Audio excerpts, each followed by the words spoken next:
Programme एक पाकिस्तान में खुशामदीद। मैं हूं ज़ौक अहमद। नाज़रीन, पहले मुतनाज़े टेलीकॉम बिल और अब एंटी सोशल बिल। पंजाब हुकूमत ने गुंडागर्दी और भत्ताखोरी के खात्मे के लिए नया सख्त कानून मुतारिफ करा दिया है, जिसके तहत सिर्फ कैद और जुर्माना ही नहीं बल्कि बैंक अकाउंट्स मुंजमद, शनाख्ती कार्ड ब्लॉक, जायदाद जब्त और डिजिटल निगरानी जैसे वसी इख्तियारात भी दिए जा रहे हैं।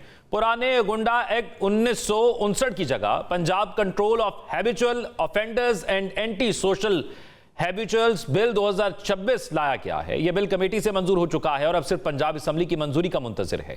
इसे मुस्लिम लीग नून के रुकन और साबिक डिस्ट्रिक्ट एंड सेशन जज खालिद महमूद रांझा ने पेश किया है। इस कानून के तहत पहली बार जुर्म साबित होने पर 3 से 5 साल कैद, जबकि आदि मुजरिमों के लिए 7 साल कैद और 20 लाख रुपए तक जुर्माना तजवीज़ किया गया है। बिल के मुताबिक गुंडा अनासर के शनाख्ती card, bank account, social media accounts block किए जा सकेंगे, जबकि सोशल मीडिया पर असलहे की नुमाइश और हवाई फायरिंग भी कानून के दायरे में आ जाएगी। पुलिस को डिजिटल निगरानी, बायोमेट्रिक डाटा इकट्ठा करने और इलेक्ट्रॉनिक मॉनिटरिंग के इख्तियारात भी हासिल होंगे। अंग्रेजी अखबार डॉन के मुताबिक इंतजामिया इंटेलिजेंस कमेटी की सिफारिश पर किसी शख्स का बैंक अकाउंट मुंजमद, जायदाद जब्त, सोशल मीडिया खत्म, मोबाइल फोन कब्जे में लेकर जदीद टेक्नोलॉजी के जरिए निगरानी भी कर सकेगी। यह बिल 1959 के गुंडा ऑर्डिनेंस से भी ज्यादा सख्त करार दिया जा रहा है। इसमें एंटी सोशल रवैयों की 23 इकसाम शामिल की गई हैं, जिनमें मुनज़्ज़म जराइम और मनशियात की स्मगलिंग के साथ साथ अवामी मकामात पर गालम गलोच, लोगों को हिरासा करना, सोशल मीडिया पर मुबैना गलत मालूमात फैलाना और जानवरों पर जुल्म जैसे मामलात भी शामिल हैं। बिल की सबसे अहम शिक यह है कि सिर्फ मुकदमात या चालान की बुनियाद पर भी किसी शख्स को आदि मुजरिम करार दिया जा सकता है, चाहे बाद में वो तमाम मुकदमात में बरी ही क्यों ना हो जाए। ऐसे शख्स को इलेक्ट्रॉनिक मॉनिटरिंग डिवाइस पहनना होगी, पुलिस को रिपोर्ट करना होगी, जबकि उसकी बायोमेट्रिक मालूमात, फिंगरप्रिंट्स, मुमकिना तौर पर डीएनए और दीगर रिकॉर्ड भी महफूज रखा जाएगा। अगर किसी शख्स पर एंटी सोशल सरगर्मियों का शुबा हो तो उसका पासपोर्ट, शनाख्ती card, bank accounts, social media accounts block, mobile और लैपटॉप जब्त और जायदाद भी कब्जे में ली जा सकेगी। जबकि ज्यादातर इकदाम के लिए पहले से अदालती इजाजत भी जरूरी नहीं होगी। इस बिल की फिक्री बुनियाद 1871 में रखी गई थी, जब बरतानवी हुकूमत ने क्रिमिनल ट्राइब्स एक्ट नाफिज किया था। इस कानून के तहत पूरी की पूरी बरादरियों को पैदाइशी मुजरिम करार दिया गया। उन्हें रजिस्ट्रेशन, नकलो हरकत पर पाबंदी, लाजमी हाजिरी और मखसूस इलाकों में रहने पर मजबूर किया गया। स्पीकर पंजाब असम्बली मलिक अहमद खान ने भी इस बिल पर तहफ़्फ़ुज़ात का इजहार किया है। मुमकिन नहीं है कि 1271 के दौर का कानून बहाल किया जाए। वो तो नौबादियाती निजाम का कानून था। अब मेरा नहीं ख्याल कुछ मिस रिपोर्ट हो सकता है। ये कानून इस शक्ल में, जैसे इस अखबार के तराशे में, इस शक्ल में लाने का मतलब ये है कि जो 1959 में गुंडा एक्ट के कानून को अयूब खान ने मैजिस्ट्रेट के साथ और 1781 में ब्रिटिश राज में, आपको पता है कि वो ट्राइबल्स पूरे ट्राइब को क्रिमिनलाइज करते थे, तो उनको इंडिविजुअल पे जाने की तो इंग्लैंड की लॉ रिपोर्ट कमेटी ने कॉलोनियल टाइम में इजाजत नहीं दी थी। कैसे हो सकता है? मेरा ख्याल है there is some misunderstanding in this. Let me see, मुझे पता नहीं है। दूसरी जानिब हालिया पाकिस्तान टेलीकम्युनिकेशन तरमीमी बिल 2026 भी शदीद बहस का मौजू बना, जिसके बाद हुकूमत की जानिब से कायम करदा इस आला सतह की कमेटी की रिपोर्ट भी सामने आई, जिसके मुताबिक किसी भी शहरी की पेशगी रजामंदी के बगैर उसकी निजी जायदाद पर टेलीकॉम या इंटरनेट कंपनी कोई टावर या डिजिटल इंफ्रास्ट्रक्चर नस्ब कर सकेगी। हुकूमत का मौक़िफ़ है कि यह कानून गुंडागर्दी, भत्ताखोरी और मुनज़्ज़म जराइम के खात्मे के लिए लाया जा रहा है, लेकिन सवाल यह है कि इतने वसी इख्तियारात सिर्फ जराइम पेशा नासिर तक महदूद रहेंगे या आम शहरी भी इसकी जद में आ सकते हैं। अब इस बिल पर आखिरी फैसला पंजाब असम्बली ने करना है। इस तमाम तो सूरत हाल पर बात करने के लिए खालिद महमूद रांझा साहब, मेंबर पार्लिमानी असम्बली पाकिस्तान मुस्लिम लीग नून से ताल्लुक़ है, हमारे साथ मौजूद हैं और खालिद महमूद रांझा साहब ने ही इस बिल को पेश किया है। बहुत शुक्रिया खालिद महमूद रांझा साहब आपके वक्त का। खालिद साहब ये फरमाइएगा, एक तो इस बिल की ज़रूरत इस वक्त क्यों पेश आई और क्या सुकम थे, क्या गैप्स थे जो आपको लगता था कि जो पहले ऑलरेडी कानून मौजूद हैं उनमें हैं कि अमनो अमान या दीगर कानून को नाफिज नहीं किया जा रहा, तो एक और बिल और एक और लॉ की ज़रूरत पड़ गई? बिस्मिल्लाहिर्रहमानिर्रहीम, शुक्रिया। ये बिल जो है, पहले आप इसको, ये मिसकंसेप्शन जो है वो क्लियर कर लें कि ये बिल जो है ये गवर्नमेंट ऑफ पंजाब का है। ठीक। 2 तरह के बिल होते हैं, एक प्राइवेट मेंबर बिल होता है, एक गवर्नमेंट का बिल होता है। प्राइवेट मेंबर बिल वो होता है जो कोई भी रुकन असम्बली उसको ऑथर हो और वो असम्बली में मूव करे। गवर्नमेंट का बिल वो होता है जो गवर्नमेंट की तरफ से आता है। उसका प्रोसीजर ये है कि कैबिनेट में बिल पेश होता है, कैबिनेट उसकी अप्रूवल देती है, उसके बाद उसको भेज देती है असेंबली में for pass passage of bill. वो फिर असेंबली के फ्लोर पे ले होता है, उसके बाद उसको भेज दिया जाता है स्टैंडिंग कमेटी जो कंसर्न डिपार्टमेंट की हो। स्टैंडिंग कमेटी में इस पे डिलिब्रेशन होती है और स्टैंडिंग कमेटी जो है अपनी रिपोर्ट फिर दोबारा हाउस में भेजती है। और मैंने ये स्टैंडिंग कमेटी की रिपोर्ट बतौर पार्लिमानी सेक्रेटरी लॉ एंड पार्लिमानी अफेयर्स असेंबली के फ्लोर पर ले की। ठीक है। और इस पर क्योंकि मलिक अहमद खान साहब ने भी कुछ तहफ़्फ़ुज़ात का इजहार किया था, तो ये पंजाब हुकूमत का बिल है, आप ये कहना चाह रहे हैं कि ये हुकूमत खुद बिल लेकर आ रही है? जी जी, हुकूमत का बिल है। और इसमें आपको क्या लगता है कि क्या डिस्कस हुआ कि माजी के अंदर किन जो कवानीन थे उसकी वजह से नताइज हासिल नहीं हो पा रहे थे, या वो जो जराइम इसमें मेंशन किए गए उस पर काबू नहीं हो पा रहा था, और फिर किन लोगों से मुशावरत की गई, किस किस ने इसकी हिमायत की? ये दो कवानीन थे। एक 1918 में बना था, अपना ये जो है कंट्रोल ऑफ जो हैबिचुअल ऑफेंडर्स का जो लॉ था, ये 1980 में था, 18 में। और उसके बाद एक बना 1959 में गुंडाज एक्ट।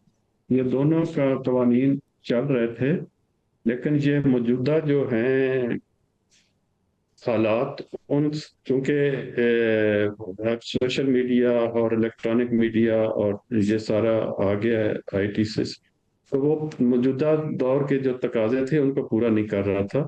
उसके लिए फिर वो दोनों बिल की कुछ शिकें मिला के और एक कुछ नई शिकें शामिल करके, तो ये एक नया बिल जो है इसको लाया जो गया है। चीफ मिनिस्टर पंजाब है उनकी मुशावरत शामिल है इस बिल में?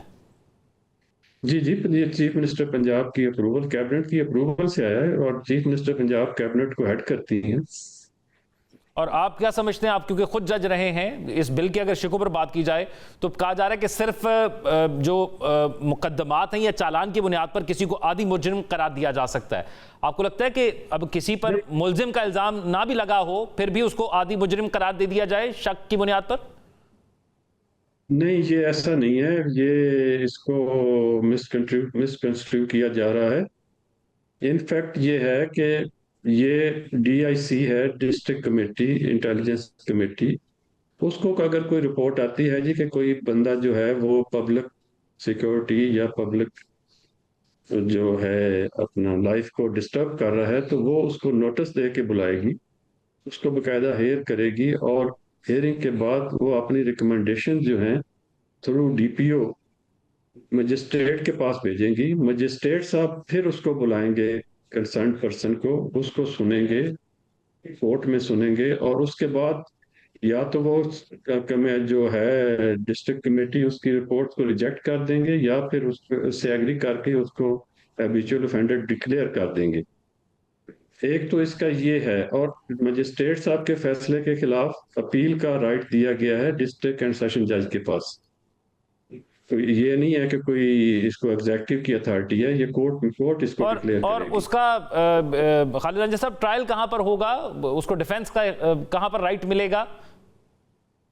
जी, डिफेंस का राइट उसको पहले डीआईसी में मिलेगा, जो कमेटी है डिस्ट्रिक्ट इंटेलिजेंस कमेटी, फिर उसको मजिस्ट्रेट साहब के पास हेयरिंग का राइट मिलेगा। अगर उससे फर्दर उसको जाना पड़े तो डिस्ट्रिक्ट एंड सेशन कोर्ट में वो जाएगा अपील में, वहां पे भी उसको हेयरिंग दी जाएगी।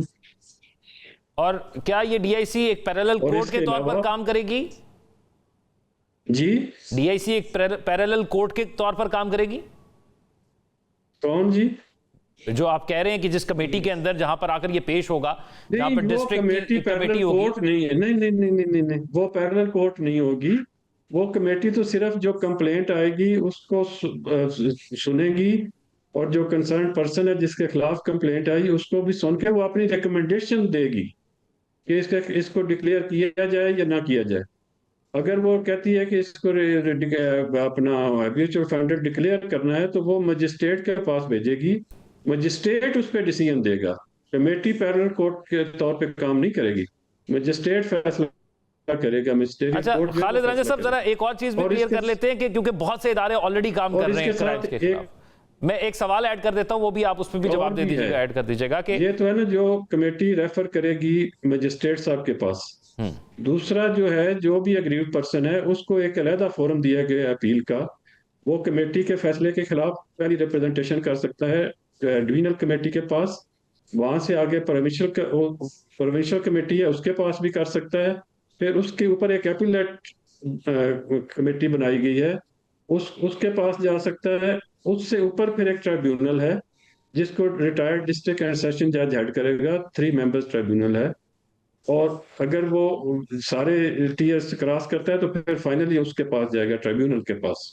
खालिद साहब, बहुत से और भी इदारे हैं जो काम कर रहे हैं कानून नाफिज करने के हवाले से, जिसमें खासतौर पर FIA है, CIA है, पुलिस है और CCD है, दीगर इदारे हैं, और वो हर मुतल्लिका कंप्लेन के हवाले से हर इदारा मौजूद है। किसी को कोई मसला होता है तो क्या अब हर डिस्ट्रिक्ट में DIC बना दी जाएगी और ये गैर फाल हो जाएंगे और सारे मामला को यही देखेंगे? लॉ है जो किसी को भी पब्लिक पीस जो है उसको खराब करने से रोकेगा। ये कोई रेगुलर वो ट्रायल का इसका नहीं है, ये प्रिवेंटिव लॉ है कि कोई भी शख्स जो है वो पब्लिक पीस और ट्रैंक्विलिटी को डिस्टर्ब ना करे। उसको रोकने के लिए ये लॉ बनाया गया है। मैं खालिद रांझा साहब ये इसमें जानना चाह रहा हूं कि इसके अंदर 2 से 3 ऐसी चीजें मौजूद हैं जिसका बहुत इबहाम है, उसकी कोई डेफिनेशन नहीं है। एक तो ये कहा गया है कि गलत मालूमात या एंटी सोशल रवैये की तारीफ नहीं इसके अंदर मौजूद। ऑपोजिशन आप पर इल्जाम लगा रही है कि पॉलिटिकल मूवमेंट्स को रोकने के लिए आप कानून को इतना सख्त कर रहे हैं कि इजहार राय की आजादी को भी खत्म कर रहे हैं। अब कल को किसी को भी बुलाकर ट्रायल कर लिया जाता है, उस चीज की तारीफ मौजूद नहीं है, उस तारीफ को आप अपनी मर्जी से अगर सामने लेकर आते हैं या उस पर ट्रायल करते हैं तो फिर इसका जिम्मेदार कौन होगा? और ये ऑपोजिशन कह रही है आज आप हमारे लिए गड़ा खोद रहे हैं, कल ये आपके लिए होगा। नहीं, ट्रायल तो इसमें है ही नहीं मेरे भाई। मैंने आपसे पहले गुजारिश की है कि ये सिर्फ प्रिवेंटिव मेजर्स हैं। किसी भी शख्स को, कोई भी जो है जो पब्लिक पीस को खराब ना करे, लोगों की सोशल प्रिवेंटिव मेजर्स में आप आदि मुजरिम करार दे देंगे? नहीं, मैंने कहा कोई आदि मुजरिम तो कोर्ट में जाएगा, कोर्ट उसको डिक्लेयर करेगी। वो इसी प्रोसेस के थ्रू जाएगा ना, और के वो स्टेप बाय स्टेप आखिरकार उसी को वहां पर लेके जाया जाएगा। होगा तो वो इसी प्रोसेस का हिस्सा ना, होगा तो वो इसी प्रोसेस का। नहीं, देखे ना, अगर किसी भी बंदे को फेयर ट्रायल का हक मिले, वो उसको पहले कमेटी में सुना जाए, फिर उसको मजिस्ट्रेट के पास सुना जाए, फिर उसके बाद डिस्ट्रिक्ट सेशन जज की कोर्ट में सुना जाए, तो इसमें कहां से आ गई विक्टिमाइजेशन, पॉलिटिकल विक्टिमाइजेशन कहां से आ गई? और आप क्योंकि खुद साबिक जज रहे हैं, आपको लगता है कि अदलिया के किरदार को कम करता है? नहीं, अदलिया का किरदार तो इसमें पूरी तरह इसमें मौजूद है। और क्योंकि इस बिल के अंदर लिखा हुआ है ना कि बहुत से मामलात के हवाले से अदालत की पेश की इजाजत की जरूरत नहीं है।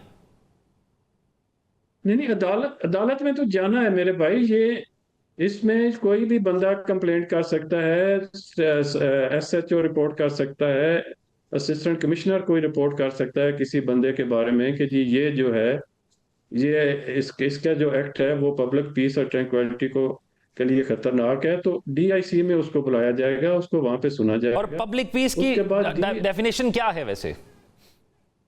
उसमें काफी सारी चीजें हैं। ये सेक्शन 6 है, उसमें दिया गया है सारी उसकी जो है क्या क्या चीज उसमें शामिल है। कुछ मिसाल के तौर पर कुछ चीजें शेयर कर सकेंगे ताकि आसानी हो जाए बिल समझने के लिए कि क्या पब्लिक पीस से मुराद लिया गया बिल में? जी, पब्लिक पीस से जी देखे ना, उसमें कोई बंदा है वो आके तो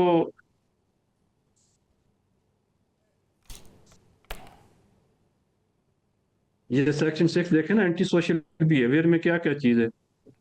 एक तो वो है कि कोई गैम्बलिंग डेन चला रहा है, या कोई ऐसी और इंटॉक्सिकेशन ड्रग नारकोटिक्स का कोई डेन चला रहा है, तो वो इसमें आएगा। फिर कोई उसकी लाइवलीहुड जो है वो किसी इलीगल तरीके से मैनेज होती है, वो फोर्ज रजिस्टर्ड डॉक्यूमेंट्स तैयार करता है, किसी पब्लिक सर्वेंट को अपने आप को इम्पर्सोनेशन करता है, और इसमें इस तरह की बहुत सारी चीजें हैं। Fraudulent collection of money in name of charity भी इसमें शामिल है, और इसमें बहुत सारी ऐसी चीजें हैं जिसकी बेस पर इसको एंटी सोशल बिहेवियर में लिया गया है। और इस बिल के हवाले से अगर ऑपोजिशन कोई तरमीम की जिस तरह बात कर रही है, कह रही है कि ये पॉलिटिकल विक्टिमाइजेशन के लिए इस्तेमाल होगा, तो क्या उसको भी कंसिडर कर रहे हैं कि अगर कुछ शिकों पर कहा जा रहा है कि अदालत की इजाज़त ज़रूरी है, किसी भी बंदे को बुलाने के लिए पेश की इजाज़त ज़रूरी है, उसके अकाउंट्स को मुंजमद करने के लिए इजाज़त ज़रूरी है, या उसको ट्रैक करने के लिए अदालती इजाज़त ज़रूरी है उसकी लोकेशंस के लिए? देखिए, इसमें अपोजिशन को जिन जिन जिन शिकों पे एतराज है, अपोजिशन उसमें ला सकती है, अमेंडमेंट्स ला सकती है, उसको कंसिडर किया जा सकता है उसमें, और उस पर डिसीजन हाउस करेगा। ठीक है, बहुत शुक्रिया। हमारे साथ खालिद महमूद रांझा साहब मौजूद थे, मेंबर पार्लियामानी असम्बली, पाकिस्तान मुस्लिम लीग नून से ताल्लुक़ है, और इस बिल के हवाले से तफसीली गुफ्तगू हो रही थी। नाज़रीन, प्रोग्राम में शामिल करेंगे एक ब्रेक से। ब्रेक के बाद खुशामदीद नाज़रीन, खित्ते में मौजूद अमरीकी फौजी अड्डे आने वाले दिनों में जहन्नुम का सामना करेंगे। ये वार्निंग पासदारान इनकलाब ने अमेरिका को दी है, जबकि अमेरिकी सदर ट्रंप ने भी एक बार फिर ईरान को सफ़ाए हस्ती से मिटाने की धमकी दे डाली है, जिस पर सवाल उठ रहे हैं क्या अमन मुआहिदा ख़त्म हो गया है, क्या मशरिक़ वस्ता में फिर एक खौफनाक जंग शुरू होने जा रही है। पासदारान इनकलाब के मुताबिक उसकी बहरिया और फ़ज़ाइया ने मुश्तरका तौर पर कार्रवाइयाँ की, और इतवार को मकामी वक्त के मुताबिक रात 2 से 3 बजे के दरमियान 8 अहम अमरीकी फौजी तनसीबात को निशाना बनाया गया, जिनमें कुवैत में अल-इस्लाम एयरबेस और बहरीन में सलमान पोर्ट पर कायम अमरीकी 5वीं बहरी बेड़े का हेडक्वार्टर शामिल है। पासदारान इनकलाब ने मुस्तकबिल में अमरीकी फौजी अड्डों को इससे भी ज्यादा संगीन नताइज से खबरदार किया। पासदारान इनकलाब का दावा है कि अमरीकी हमला आबनाए हरमज पर ईरान की बर्तरी को खत्म नहीं कर सकता। ईरान की जानिब से कवायद की खिलाफवर्जी करने वाले बहरी जहाजों पर फायरिंग का मकसद दीगर जहाजों को यह याद दिलाना है कि आबनाए हरमज से गुजरने के लिए वाज़ेह और मुकर्ररा रास्ते पर अमल करना जरूरी है। इस कशीदगी की वजह यह बनी कि आबनाए हरमज में हफ्ते के रोज पानामा के परचम बरदार एक जहाज पर ड्रोन हमले के बाद अमरीका ने ईरान पर नए हमले करने का ऐलान किया। अमरीकी सेंट्रल कमांड सेंटकॉम के मुताबिक उसने तिजारती जहाज रानी के खिलाफ मुसलसल जारियत के जवाब में ईरान भर में मुतअद्दिद टारगेट्स को निशाना बनाया। अमरीकी सदर डोनाल्ड ट्रंप ने न सिर्फ मजीद फौजी कार्रवाइयों का इंदिया दिया कि अगर हालात ना बदले तो वाशिंगटन अपनी फौजी कार्रवाइयां मजीद वसी करेगा, बल्कि ऐसा वक्त भी आ सकता है जब अमरीका के लिए मजीद तहम्मुल मुमकिन ना रहे और ऐसा ना हो कि ईरान का वजूद ही ना रहे। यह डोनाल्ड ट्रंप का कहना है। सूरत हाल यह है कि ईरान और अमेरिका दोनों हमलों को मुआहदे की खिलाफवर्जी करार दे रहे हैं। तेहरान का मौक़िफ़ है कि वाशिंगटन ने मफाहमती वादों को पामाल किया है, कौमी खुदमुख्तारी के दिफा पर कोई समझौता नहीं होगा। अमेरिका यही इल्जाम ईरान पर लगा रहा है। इसी दौरान ईरान के वजीर खारजा अब्बास अराक्ची हंगामी दौरे पर बगदाद पहुंचे हैं, जहां उन्होंने खलीजी तावन कौंसिल ममालिक से मुज़ाकरात की तजवीज़ पेश की और इसका खैर मकदम भी किया गया। उधर मिस्र और कतर ने भी जोर दिया कि अमेरिका और ईरान अपनी मफाहमती यादाश्त पर मुकम्मल अमल करें ताकि खित्ता मजीद तबाही से बच सके। लेकिन सवाल यह है, जब एक तरफ मुज़ाकरात की मेज सज रही हो और दूसरी तरफ फ़ज़ाई हमले और जवाबी कार्रवाइयाँ जारी हों, तो अमन की ज़मानत कौन दे सकता है। इसी माहौल में इसराइल और लबनान के दरमियान अमेरिका की सालसी में फ्रेमवर्क मुआहिदा तय पाया है, जिसे यूरोपीय यूनियन ने मशरिक़ वस्ता में अमन की जानिब अहम कदम करार दिया। इसराइली वज़ीर आज़म नेतन्याहू ने भी इस मुआहिदे को अपनी तारीखी कामयाबी और ईरान और हिज़्बुल्लाह के लिए बड़ा धचका कहा है, मगर हिज़्बुल्लाह ने इसी मुआहिदे को लबनान की खुद मुख्तारी के खिलाफ साजिश करार देते हुए मुस्तरद कर दिया है। और इस मुआहिदे के बावजूद इतवार को जनूबी लबनान में हिज़्बुल्लाह और इसराइली फौजियों में झड़पों की इतलात हैं, जिनमें एक इसराइली फौजी मारा गया। हालात वाक़यात के मुताबिक खित्ते के लिए खतरात बदस्तूर बढ़ते दिखाई दे रहे हैं। ऐसे में सवाल यह है कि क्या अमेरिका और ईरान के दरमियान जंगबंदी खात्मे की तरफ बढ़ रही है? क्या मशरिक़ वस्ता मुज़ाकरात से संभलेगा या मिसाइलों से मजीद भड़केगा? मुस्तकबिल का मंजरनामा क्या हो सकता है? इसी पर बात करेंगे। हमारे साथ मौजूद हैं सरदार मसूद खान साहब, जो कि अक़वाम मुत्तहिदा में साबिक मुस्तकिल मंदूब और सफ़ीर भी रह चुके हैं, जिनेवा न्यूयॉर्क में, उसके साथ साथ चीन और अमेरिका में पाकिस्तान के सफ़ीर के तौर पर अपनी खिदमत अंजाम दे चुके हैं, और साबिक सदर आज़ाद जम्मू कश्मीर भी रह चुके हैं। बहुत शुक्रिया आपके वक्त का सरदार मसूद खान साहब। अब सरदार मसूद खान साहब, हमने ये जंग देखी, सीज़ फायर देखा, फिर उसके बाद मुज़ाकरात का एक दौर पाकिस्तान में देखा, इस्लामाबाद टॉक्स, और फिर हमने जिनेवा में देख लिया टेक्निकल कमेटी की मीटिंग। अब सूरत हाल ये है कि दोनों तरफ से ये कहा जा रहा है कि मुआहिदा दूसरे फरीक पर इल्ज़ाम आयद किया जा रहा है कि वो तोड़ रहा है। अब इस सारी सूरत हाल के अंदर ये जो सारा फ्रेमवर्क होते हुए पाकिस्तान की सालसी, ये सब कुछ देखने के बाद इस वक्त हम किस पोजीशन पर मौजूद हैं? क्या ये मुआहिदा टूटने की तरफ आप देख रहे हैं कि ये हमले या 24 से 48 घंटे में जो कुछ हुआ उस तरफ जा रहा है, या ये पिछले दिनों की मुलाकातें इतनी जो है वो इंगेजिंग रही कि इस तरह के अगर हमले होते भी हैं शॉर्ट स्केल पर तो उसका कोई असर मुआहिदे पर नहीं पड़ेगा? आपको क्या लगता है? बहुत बहुत शुक्रिया। और दूसरे मैं ये कहूँगा कि हमें उम्मीद का दामन हाथ से नहीं छोड़ना चाहिए, क्योंकि पाकिस्तान सालिस है। और मैं समझता हूँ कि जब तक ये पूरे का पूरा मामला इख्तिताम पजीर नहीं होता और ये सफारती कोशिश कामयाब नहीं होती और 60 रोज़ के अंदर अंदर एक आखिरी मुआहिदा दोनों फरीक़ैन जो है वो मुकम्मल नहीं कर लेते, उस वक्त तक हमें उम्मीद नहीं छोड़नी चाहिए। जो गुज़श्ता 24 या 48 घंटों में ये हमलों का तबादला हुआ, तो ये मैं समझता हूँ कि एक तरीके से, यानी मतलब ये भी नहीं होने चाहिए थे, लेकिन ये महदूद हमले हैं। बहुत मेजर्ड रिस्पांस दोनों तरफ ने दिया है, लेकिन उसमें एक नुक्ता उभर के सामने आ गया है कि ईरान जो है, ईरान और अमेरिका में अभी आबनाए हरमुज़ के ऊपर इत्तफाक मौजूद नहीं है। उसमें आपने सुना होगा और आपने देखा भी होगा कि किस तरीके से उन्होंने जो दो दौर हुए मुज़ाकरात के, उसमें ये तय किया कि एक हॉटलाइन होगी वाशिंगटन और तेहरान के दरमियान बराह रास्त, उसमें किसी सालिस का भी किरदार नहीं था। और उसमें अगर आबनाए हरमुज़ के अंदर से आमद और रफ्त के सिलसिले में कोई गलतफहमी पैदा होती है, तो उसे वो हॉटलाइन के ज़रिए हल करने की कोशिश करेंगे और नौबत जो है वो किसी किस्म की जो है जारियत पे नहीं आएगी। लेकिन ये इसका पहला टेस्ट था और ये नाकाम रहा कि हॉटलाइन की बजाय इन्होंने एक दूसरे के ऊपर हमले कर दिए। और इस वजह से ये है कि जो 60 रोज़ा मुज़ाकरात होंगे, उसमें एक हसास मामला ये होगा कि इसके बारे में भी कोई ना कोई क्लैरिटी होनी चाहिए कि आबना हरमुज़ के ऊपर किसकी हुक्मरानी है। क्या वो उस पर एक्सक्लूसिवली बिला शर्कत गैर, यानी ईरान की सॉवरेंटी है, ख़ुद मुख्तारी है, या उसमें वो इसको ओमान को शामिल कर रहा है, या अमेरिका का भी कोई किरदार है, या जो बाकी सारी की सारी खलीजी रियासतें हैं उनका भी कोई अमल दखल होगा। ईरान अभी ये कह रहा है कि उसका फ़ैसला हतमी होगा और उसका इख्तियार कुल्ली है। तो लिहाजा ये एक मुतनाज़ मामला सामने आया है और इसे जो है मुज़ाकरात के ज़रिए हल किया जा सकता है। इसमें अगर मुश्किलात हुई तो पाकिस्तान और कतर इस सिलसिले में सालिस के तौर पर अपना किरदार निभाएंगे। और जैसे आपने फरमाया कि उम्मीद का दामन नहीं छोड़ना चाहिए, तो पाकिस्तान ने बहुत अच्छे तरीके से सालिस का किरदार निभाया भी है और निभा भी रहा है, और यही है कि वो निभाता भी रहेगा। लेकिन आपको लगता है कि जब ये माहौल होगा तो फिर टेक्निकल कमेटी की जो दूसरी मीटिंग के हवाले से बात की जाती है कि वो चंद दिनों में हो सकती है, वो हो पाएगी? इसके बारे में नायब सदर जेडी वैंस ने कहा है कि मुज़ाकरात हो सकते हैं, लेकिन उनका कि अगर तशद्दुद हुआ, वायलेंस हुई, तो वायलेंस का जवाब वायलेंस से दिया जाएगा।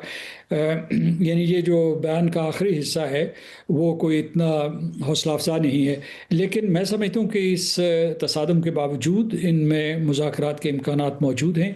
असल मसला ये नहीं है, मैं समझता हूँ कि आबना हरमुज़ के ऊपर भी कोई ना कोई समझौता हो जाएगा।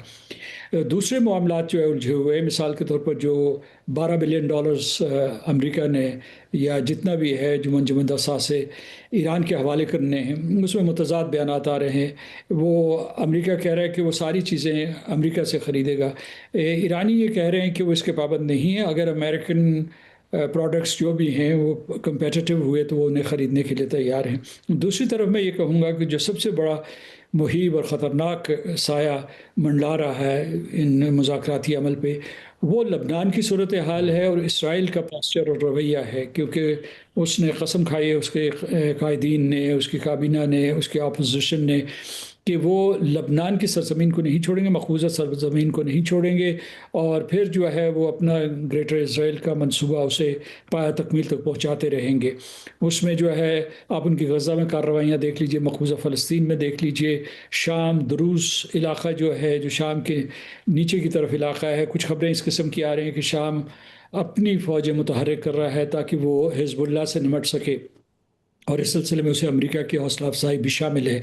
तो ये वो मामलात हैं जो सूरत हाल को उलझा सकते हैं, क्योंकि ईरान के लिए लबनान में जंगबंदी और वहाँ से इसराइली फ़ौजों का इनखला, ये उसके लिए एक सुर्ख लकीर है। लेकिन फ़िलहाल आने वाले दिनों में ऐसा मुमकिन नज़र नहीं आ रहा। एक वजह जो है वो इसराइल की हठधर्मी है और उसके अपने स्ट्रेटिजिक मंसूबे हैं, दूसरी तरफ अमेरिका की कमज़ोरी है। अमेरिका ने ये वादा तो कर दिया है कि वो ऐसा करवा देंगे, यानी जो भी मुज़ाकरात हुए जिसकी वजह से ये 14 नुकाती मुफाहमती यादाश्त वजूद में आई।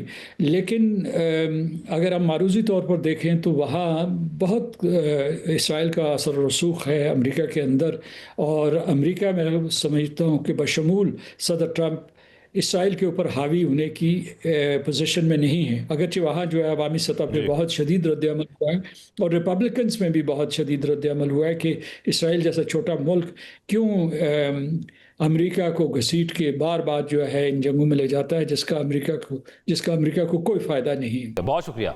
सरदार मसूद खान साहब हमारे साथ मौजूद थे और इस मामले के हवाले से तफसीलन गुफ्तगू कर रहे थे। नाज़रीन, प्रोग्राम शामिल करेंगे एक break. Stay with us. Break के बाद खुशामदीद। नाज़रीन, ईरान के पास दुनिया के बड़े गैस और तेल के वसी ज़खायर हैं, जिसे लेकर सोशल मीडिया पर बड़ी देर से एक बहस चल रही है। इस बहस में तेज़ी अमेरिका और ईरान के दरमियान अमन मुआहिदे और ईरानी तेल पर पाबंदियों में नरमी के बाद आई है। सवाल उठाए जा रहे हैं कि क्या पाकिस्तान इस मौके से फ़ायदा उठाकर ईरान से सस्ता तेल और गैस खरीद सकता है? क्या वाकई पाकिस्तान के अरबों डॉलर बच सकते हैं, या सोशल मीडिया पर गर्दिश करने वाले दावे हकीकत से ज़्यादा अफवाह हैं? सबसे पहले गैस की बात करते हैं, क्योंकि पाकिस्तान की तवानाई ज़रूरियात का तकरीबन 50% इन्हिसार गैस पर है। यहीं से ईरान पाकिस्तान गैस पाइपलाइन मंसूबा दोबारा तवज्जो का मरकज बन रहा है, जिसका 1989 में तस्वुर पेश किया गया। 1995 में मुज़ाकरात शुरू हुए, 2009 में मुआहिदा तय पाया और 2013 में पाकिस्तान में इफ्तिताह भी हुआ। मंसूबे के मुताबिक ईरान को 25 साल तक पाकिस्तान को यौमिया 1 अरब मुकाफ़िट गैस फराहम करना थी। पूरी पाइपलाइन 2775 किलोमीटर तवील है, जिसमें ईरान अपने 950 किलोमीटर से ज़ायद हिस्से की पाइपलाइन की तामीर मुकम्मल कर चुका, जबकि पाकिस्तान के 785 किलोमीटर हिस्से की तकमील अमरीकी पाबंदियों, माली मुश्किलात और बैनुल-अक़वामी दबाव के बायस ना हो सकी। अगर पाबंदियों में हकीकी और पायदार नरमी आती है तो इस मंसूबे पर पेशरफ का इम्कान ज़रूर पैदा हो सकता है। लेकिन यहाँ पर सवाल यह है कि क्या सिर्फ 60 रोज़ की महदूद रियायत इतने बड़े मंसूबे की तकमील के लिए काफ़ी है? पाइपलाइन की तामीर, सरमायाकारी, बैंकारी निज़ाम, इंश्योरेंस और बैनुल-अक़वामी मालियाती लेन देन जैसे कई मसाइल अब भी रुकावट बन सकते हैं। दूसरे नंबर पर तेल है।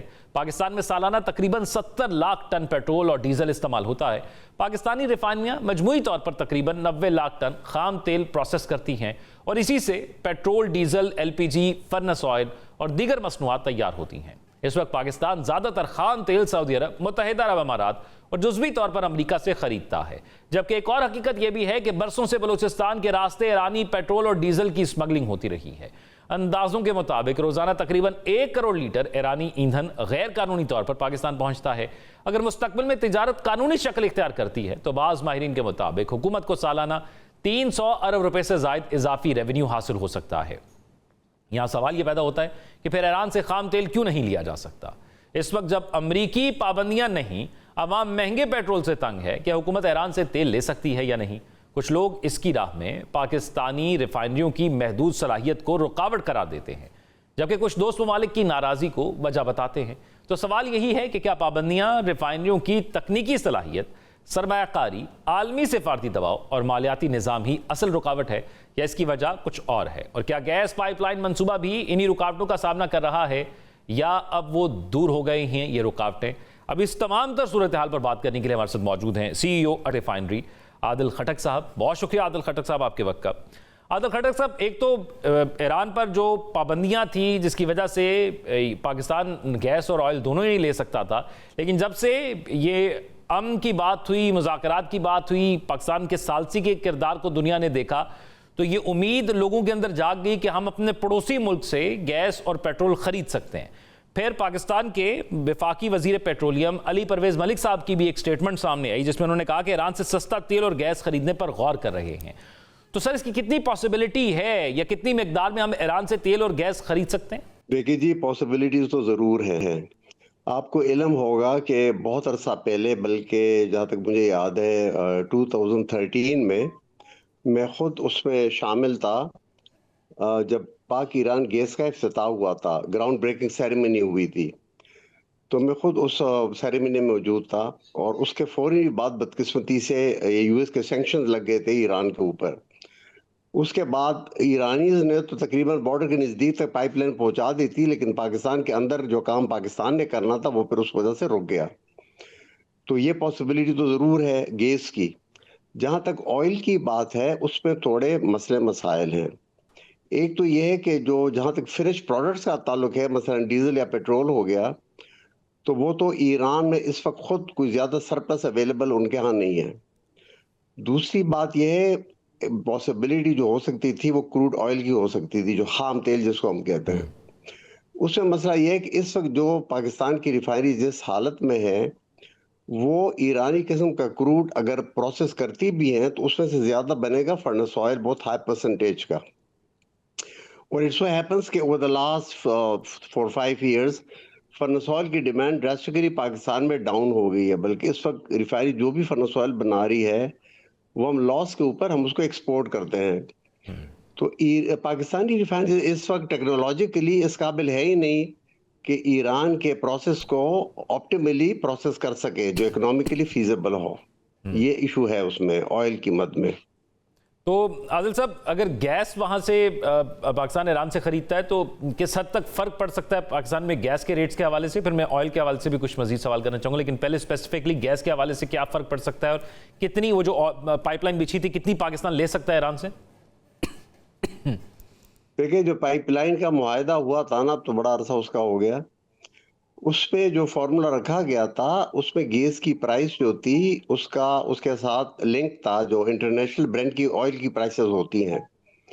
मोर और लेस जिस तरह एलएनजी के इंपोर्ट पे हमने एग्रीमेंट किया है कतर के साथ, या हमने कतर के साथ बल्कि 2 किए हैं, वो तकरीबन एक $13 के लगभग था पर मिलियन BTUs और दूसरा था कोई $10 समथिंग। एक और प्राइवेट पार्टी के साथ भी, एनआई के साथ भी हमने किया था, वो आई थिंक मिडिल में था कोई $12 पर मिलियन BTUs। तो ईरान का जो इस वक्त होगा वो आया इनके मुकाबले में प्लस है माइनस है, वो तो एग्जैक्ट क्योंकि वो फॉर्मूला भी पब्लिकली है नहीं, और जो रेट तय हुआ था और certain percentage of Brent crude था तो जरूर मुझे याद है। अलबत्ता ये है कि इतना अरसा गुजरने के बाद पाकिस्तान के लिए मौका होगा कि ईरान के साथ प्राइस रीनेगोशिएट करे।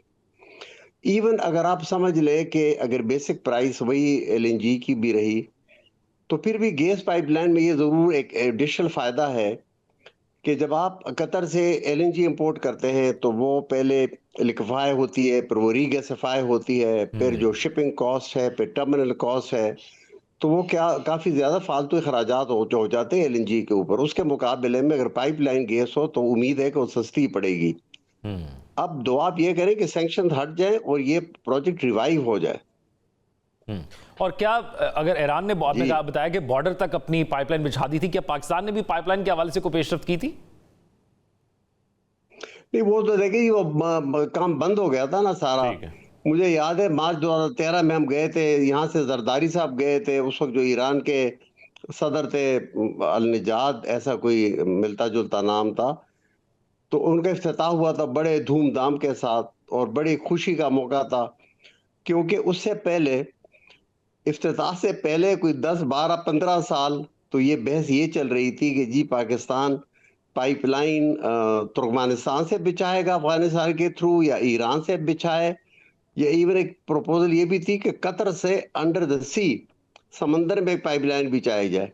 तो 10 साल तक जिस तरह पाकिस्तान में तरीके है, हर लॉबी अपने अपने उसके लिए लॉबिंग करती रही, जो भी उसको वेस्टेड इंटरेस्ट है जस्टिस के भी, फाइनली करा के वो तुर्कमेनिस्तान की पाइपलाइन तो अफगानिस्तान की सिचुएशन के बीट चढ़ गई, चल गई, और यहाँ ईरान की जो थी वो करते करते फाइनली उसका इफ्तिताह भी हो गया और काफ़ी उम्मीद थी कि आ जाएगी।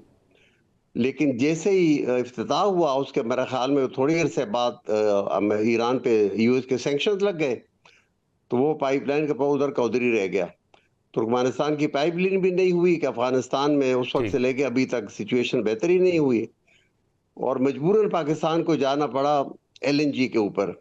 और एलएनजी का भी आपने हशर देख लिया कि जब गल्फ वॉर हुई और हॉर्मुज़ स्ट्रेट बंद हो गया, क्योंकि एलएनजी भी सारी उधरी से आ रही थी, तो वो भी सप्लाईज काफी चैलेंजिंग सर्कमस्टेंसेस बन गए। अच्छा आदिल खटक साहब, अब इस सिचुएशन कथा कलामी की माजरत, लेकिन हम ये देखते हैं कि जो स्मगलिंग होती है बॉर्डर पर, खासतौर पर पेट्रोल के हवाले से ईरान से पाकिस्तान वो ऑयल भी तो पाकिस्तान के अंदर फिर इस्तेमाल होता है, तो क्या रिफाइनरी अगर लग जाती है, या जिस तरह सऊदीया ने कहा था कि वो पाकिस्तान के अंदर रिफाइनरी लगाएंगे, वो इस किस्म की रिफाइनरी कोई दूसरा मुल्क इन्वेस्टमेंट के हवाले से सोच रहा था, या कोई MOU साइन हुआ था कि पाकिस्तान के अंदर रिफाइनरी लग जाए और वो ऑयल को पाकिस्तान के अंदर ही रिफाइन कर लिया जाए, या जो ऑयल ऑलरेडी स्मगल होकर आता है तो फिर वो किस हालत में होता है जो इस्तेमाल होता है यहाँ पर?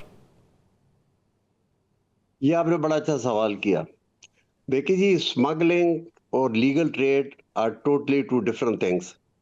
स्मगलिंग जो इस वक्त हो रही है उसका तो पाकिस्तान को इंतहाई सीरियस नुकसान हो रहा है, क्योंकि जितनी भी स्मगल चीज कोई भी आती है उस पर जो गवर्नमेंट पाकिस्तान के टैक्सेशन है या पेट्रोलियम लेवीज हैं, वो गवर्नमेंट को कोई रेवेन्यू नहीं मिल रहा। एक मोहतात अंदाजे के मुताबिक जो इस वक्त ईरान से डीजल और पेट्रोल स्मगल होकर पाकिस्तान में आ रहा है, उससे पाकिस्तान की गवर्नमेंट की 50 करोड़ से लेके 70 करोड़ तक पर डे रोजाना नुकसान हो रहा है लेवी और कस्टम ड्यूटीज के मद में। तो आप समझे ये तो तकरीबन 700-800 मिलियन डॉलर का नुकसान पाकिस्तान को हो रहा है सालाना स्मगलिंग की वजह से। तो स्मगलिंग को तो किसी सूरत बर्दाश्त नहीं करनी चाहिए, न अलाउ करनी चाहिए। कुछ लोग कहते हैं कि जी स्मगलिंग से पाकिस्तान का फॉरेन एक्सचेंज बच रहा है, ये भी एक बड़ा गलत किस्म की सोच है। जो भी स्मगलिंग हो रही है वो हार्ड करेंसी में उसकी पेमेंट हो रही है, पूरे ट्रक्स डॉलर्स के भरे हुए एक्सचेंज होते हैं बॉर्डर्स के ऊपर। तो स्मगलिंग को तो किसी सूरत अलाउ नहीं होना चाहिए। अलबत्ता जहां तक लीगल ट्रेड है, और आपने एक अच्छी बात की, ऑयल के लीगल ट्रेड की, क्रूड ऑयल लाने की दो जरिए हो सकते हैं। एक तो ये कि जब पाकिस्तान की रिफाइनरीज अपग्रेड हो जाएं, बदकिस्मती वो एक अलग अफसोस वाली कहानी है लंबी, कि 6 साल से हम लगे हुए कि रिफाइनरीज अपग्रेड हो, वो कभी एक बात कभी दूसरी बात, अभी तक वो सिलसिला चल नहीं पड़ा। अब कुछ उम्मीद हुई है, गवर्नमेंट ने इंटरेस्ट लिया है, और खासकर इस वक्त जो हमारे पेट्रोलियम मिनिस्टर हैं उनकी अपनी ज़ाती काविशें हैं कि कुछ ना कुछ जो इश्यूज थे जिनकी वजह से अपग्रेडेशन रुकी हुई थी वो हल होते हुए नजर आ रहे हैं। अभी भी उसमें कुछ ना कुछ इश्यूज रहते हैं, लेकिन बजट में उन्होंने कुछ मेजर्स लिए हैं, लाइक जो भी रिफाइनरीज अपग्रेड इक्विपमेंट है उसको सेल्स टैक्स से एग्जेम्प्ट कर दिया है। तो इस तरह के इकदाम अगर करें और ये चल पड़े तो इवन नाउ भी अगर आप विदा करेंगे तो 5-6 साल लगेंगे रिफाइनरीज अपग्रेड होने में। ठीक। एक तो ये तरीका है कि रिफाइनरीज अपग्रेड हो जाएं ताकि हम ईरानी क्रूड ऑयल को प्रोसेस करके उसमें से डीजल और पेट्रोल और ज्यादा वैल्यू एडेड प्रोडक्ट बना सकते हैं। यानी आप समझते हैं कि ये रातों रात नहीं हो जाएगा, बल्कि इसके लिए रिफाइनरीज को अपग्रेड भी करना होगा, और ये 5-6 साल का एक पूरा मंसूबा है। बहुत शुक्रिया इसी तमाम सूरत-ए-हाल के हवाले से गुफ्तगू करने के लिए हमारे साथ मौजूद है CEO अटक रिफाइनरी आदिल खटक साहब। नाज़रीन, आज के प्रोग्राम से इतना ही। अपना ख्याल रखिएगा। अल्लाह हाफ़िज़।